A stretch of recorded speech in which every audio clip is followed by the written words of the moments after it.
Good morning everyone! So for today's mini vlog, ayan gagawa nga tayo ng dishwashing soap kahit nasa bahay lang tayo at syempre meron po tayo itong tubig na isang malinis na nasa timba at nilagyan ko po ito ng 13 liters na tubig.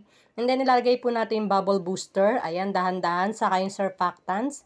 And then haluin nyo ng 1 minute, ayan haluin po natin to ng 1 minute, tapos ilalagay natin tong isang ating ingredients, yung bubble booster at saka yung surfactant, ayan. Haluin natin to ng 1 minute and then after 10 minutes, ayan, syempre lalagay natin yung premix nating lemon flavor. So ito, tinahalo-halo ko muna siya ng dahan-dahan at sasaidin po natin yun kasi sayang naman po dahil meron pa namang natitira sa plastic. So ayan, nakita nyo po na isaid na said.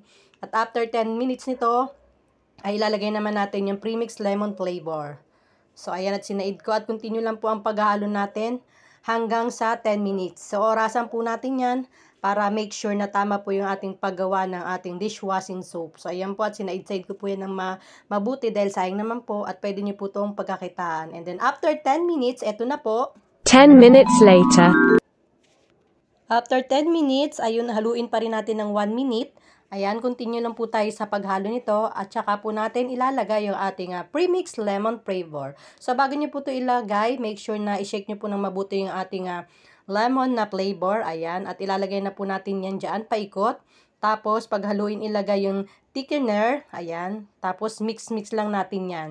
So, ayan, ito na po yung thickener. So, ayan, imimix po rin natin yan kasama ng ating lemon na premix lemon na flavor. Ayan, continue halo lang po tayo. Halo lang po hanggang sa maging smooth. And then, pag nahalo na po natin yan, isasali na po natin yan sa isang malinis na timba pa rin. And then, 24 hours po yan natin na ilalagay dyan sa container at 24 hours. At bukas na po natin yan ilalagay sa mga bottle. So, ayan, at continue lang po yung ating paghahalo hanggang sa mag-mix na po lahat.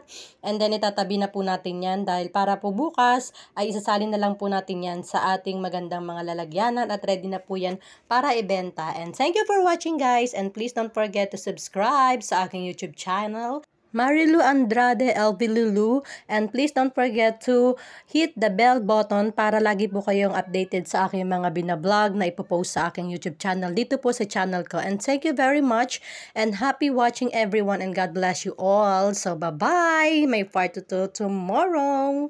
Bye-bye! Thank you for watching everyone.